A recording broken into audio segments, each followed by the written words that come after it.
নমস্কার বন্ধুরা, অঙ্কিতার রান্নাঘরে তোমাদের সবাইকে অনেক অনেক স্বাগত জানাই। আজকে আমি একটা একদম নতুন রেসিপি নিয়ে চলে এসেছি তোমাদের কাছে। তো বন্ধুরা, সোয়াবিন অনেকের খেতে ভালো লাগে আর ভালো লাগে না, আর আমি একটা সোয়াবিনের নতুন রান্না করছি। তোমরা এভাবে যদি বানিয়ে খাও দেখবে তোমাদের খুবই ভালো লাগবে। মশলা সোয়াবিনের ভুজিয়া। আর এটা বানানোর জন্য আমি কি নিয়েছি দেখো তোমরা। এখানে মাত্র 10 টাকার একটা সোয়াবিনের প্যাকেট নিয়েছি। এখানে ম্যাগি মশলা নিয়েছি, নুন, রসুন খোসা ছাড়িয়ে রেখেছি, একটা পেঁয়াজ, টমেটো সস, দুটা কাঁচা লঙ্কা, দুটা ডিম আর সরষের তেল, আর এখানে হলুদের গুঁড়ো। প্রথমে আমি এই সোয়াবিনটা প্যাকেটটা কেটে নেব।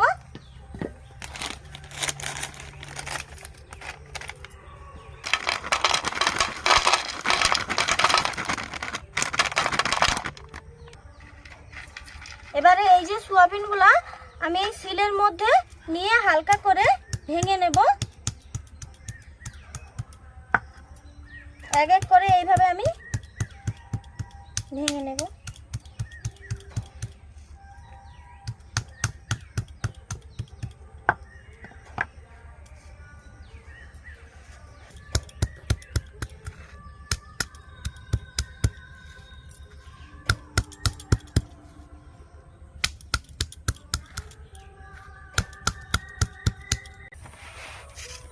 এই যে সব সোয়াবিনগুলো আমি এইভাবে গুঁড়ো করে নিয়েছি।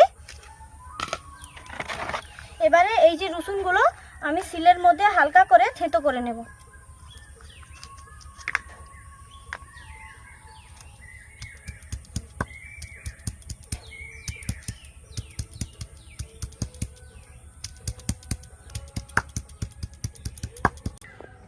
রসুনটা থেঁতো করে নিয়েছি।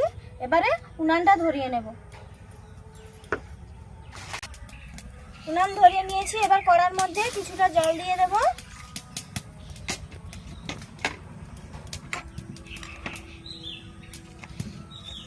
এবার জলের মধ্যে অল্প করে নুন দেব আর অল্প পরিমাণে হলুদের গুঁড়ো।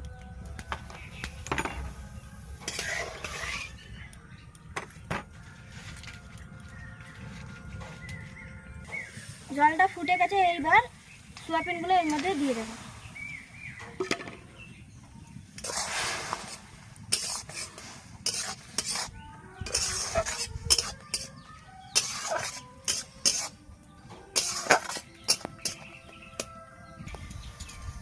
এবার এটাকে নামিয়ে নেব।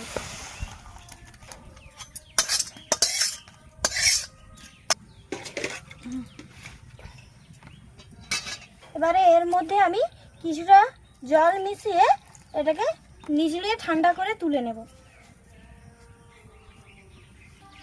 এই যে সোয়াবিনটা নিচড়িয়ে তুলে নিয়েছি।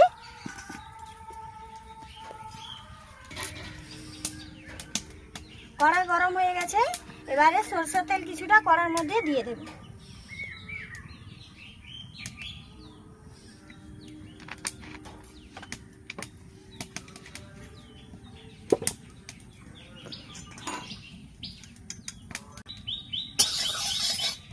তেল গরম হয়ে গেছে।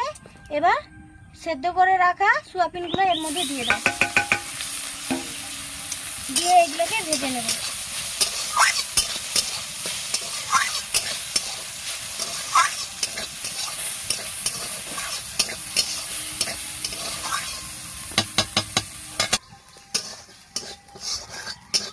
সোয়াবিনটা ভাজা হয়ে গেছে। এবার এটাকে নামিয়ে নেব। আবারও কড়ার মধ্যে কিছুটা সরষের তেল দিয়ে দেব। এবারে এই কাঁচা লঙ্কাগুলো কুচিয়ে নেব। তেল গরম হয়ে গেছে। এবার পেঁয়াজ কুচিটা এর মধ্যে দিয়ে দেব।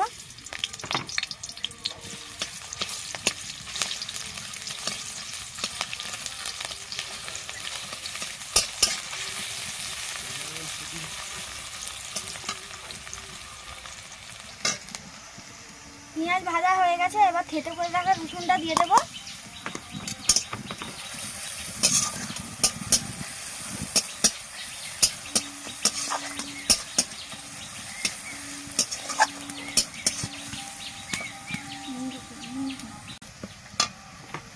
কাঁচা লঙ্কা কুচিটা দিয়ে দেব।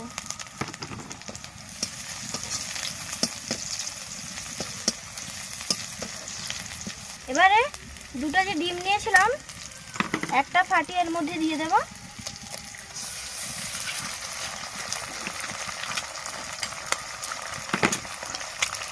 দুটোই ফাটিয়ে দিয়ে দিচ্ছি।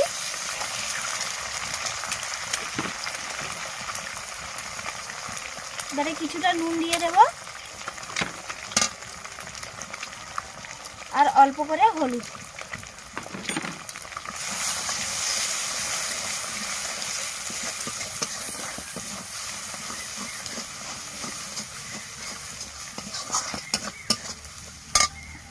এবারে ভেজে রাখা সোয়াবিনটা এর মধ্যে দিয়ে দেব।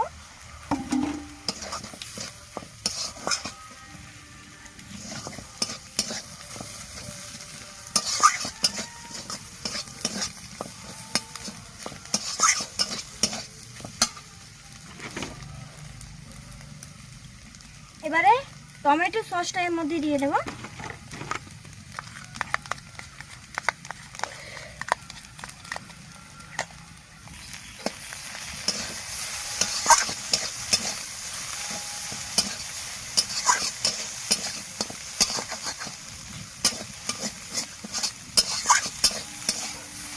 এবার যে ম্যাগি মশলাটা রেখেছিলাম এবার ওটা দিয়ে দেব।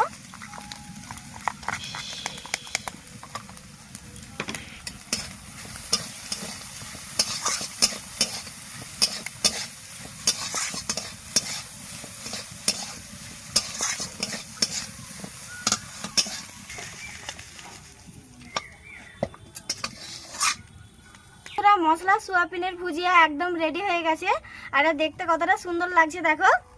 আর এটা খেতে খুবই সুন্দর লাগে। তোমরা বাড়িতে এভাবে বানিয়ে খেয়ে দেখবে যেভাবে আমি করেছি। আর একটু খেয়ে দেখি এটা কেমন হয়েছে। খুবই ভালো লাগছে। আর তোমরা প্লিজ একবার বাড়িতে বানাবে। আর আমার এই রেসিপিটা যদি তোমাদের ভালো লাগে তাহলে চ্যানেলটি অবশ্যই সাবস্ক্রাইব করবে।